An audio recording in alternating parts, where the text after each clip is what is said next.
ما يصل إلى الجوف ويتعذى به. Rizq in Arabic means whatever reaches the belly and whatever nurtures you, whatever nourishes you. You can eat something and throw it up, it's not rizq. But if you eat something and it gives you energy, it nurtures you, it feeds your body, that's called rizq. وَرَزَقَ الطَّائِرُ فَرَخَهُ كَسَبَ لَهُ مَا يَغْذُوهُ وَالطَّائِرُ يَزُقُّ فِرَاخَهُ أي يدخل بمنقاره الطعام في مناقيرها ثم يطلق على ما يحيط الله العبد من مال وخير يطعم وينتفع به. إدخال في الحوزة. Let me tell you what this means. Actually, the Arabs used to use the word rizq to describe the bird putting the food in the mouth of its child. That's how they describe rizq, meaning that which helps the child survive, which provides and nourishes the child. And from it, it started getting used for anything that you place within you, meaning the thing that you store, because the child is storing it in its belly. So anything that you consume, anything that you store becomes rizq. Anything that becomes a part of your life becomes rizq, that enhances your life in some way. So what is rizq then? In its broadest sense, it's actually food is rizq, clothes are rizq, because they are enhancing me in some way, they're nourishing me in some way. Your home is rizq, your car is rizq, your friends are rizq, family members are rizq. I know, that's crazy. Not all of them. Some of them are fisk, other ones are rizq.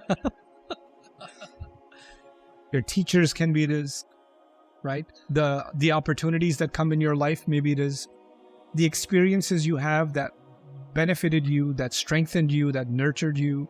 Even bad things that happened in your life can actually become rizq, because by way of them you became stronger in some way. Allah is the best of those who can give rizq. But why mention ar-raziqeen, the plural? Why even mention that? Allah could have said wallahu huwa ar-raziq. Allah is the provider. When Allah says wallahu khayru ar-raziqeen, Allah is the best of those who can provide. Why even mention others who can provide? There's a necessary call to comparison in this ayah. I start thinking my employer provides. I start thinking my parents provide. I start thinking my culture provides. My culture provides protection. My family provides dignity. My job provides money. My society provides this. My government provides that. We start thinking provision comes from different places. And the more you think of these, then you start making, you want to make sure you don't hurt any sources of income, right? So if you're, for example, let me give you a social media example because we can relate to that easily. If your money comes from your social media following and you're monetizing your content or whatever, then you know who your raziq is in your head? Your followers are your raziq. Okay, the ad revenue is your raziq. So now you're going to make sure you don't mess with anything that can hurt your following, right? So you'll make sure not to offend your following in any way, because it will directly impact your rizq. If your job provides your paycheck, you will make sure you will do nothing to put your job in danger, because your job is, in your mind, your raziq. So when you identify a raziq, then you don't mess with it. You make sure, and if anybody's coming close to it, you say, hey, no, don't touch that. Don't touch that. Like, for example, if your job is you're a techie, right? You're a contractor and you're a coder or whatever, and you have your laptop and you work on your laptop. When your kids come close to your laptop with a bottle of chocolate milk, in that moment, that's not your child. That is public enemy number one. You get away from this. You can cry. I'll hug you later, but right now, this is my rizq right here. This is, in a sense, this is my raziq right now. You're not going to mess with my rizq. Okay? And then later on, you could be the child. Then you go, no, sorry, you took it. Okay? There are some things you just don't mess with it. You don't touch it, because it's a matter of rizq.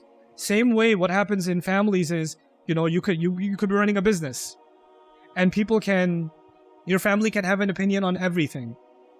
But the moment they try to tell you how to run your business,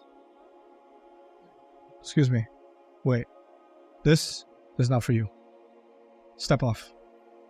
I don't care who you are. You're not touching this. I love you in every other way. Not in this. You don't exist. You're zero. Okay, you're fired.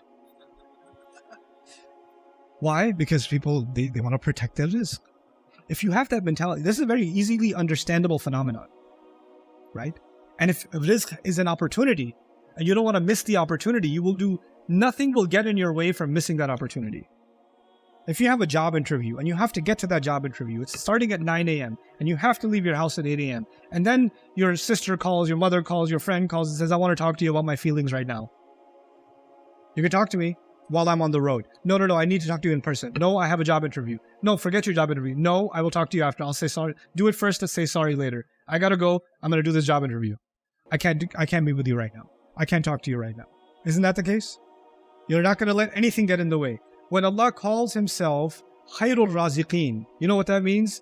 If Allah is my provider, just like if anything else I think is my provider, nothing gets in the way. Nothing gets in the way. Then if Allah is my provider and He says, what I have is better than anything else, you know what that means? That means messing with Jumu'ah is messing with my Raziq. If I mess with Jumu'ah, I'm messing with my Raziq.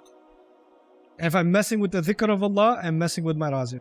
I'm messing up my own rizq by compromising the remembrance of Allah. What a way to end the surah. Wallahu khairul raziqeen. Allah, everything in the skies and the earth, when we started the surah, everything in the skies and the earth is doing tasbih of Allah. And by the way, everything is being provided for by Allah.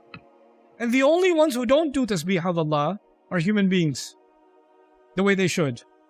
And now Allah says, by the way, I'm providing you, but if you really want me to provide you, you better get in line with the rest of the universe. You better do your version of this. What tasbih is expected from you. The tasbih expected from the sun is constant, never-ending tasbih. The tasbih expected from the moon is constant, never-ending tasbih. The tasbih expected from you is on particular times. Very little is being asked of you. And of those tasbihat, the biggest tasbih of the week is the Friday prayer. Don't mess with it. Wallahu khairul raziqeen. This is just some speech you're attending. So this is how Allah Azza wa Jal ties the lessons of this surah together.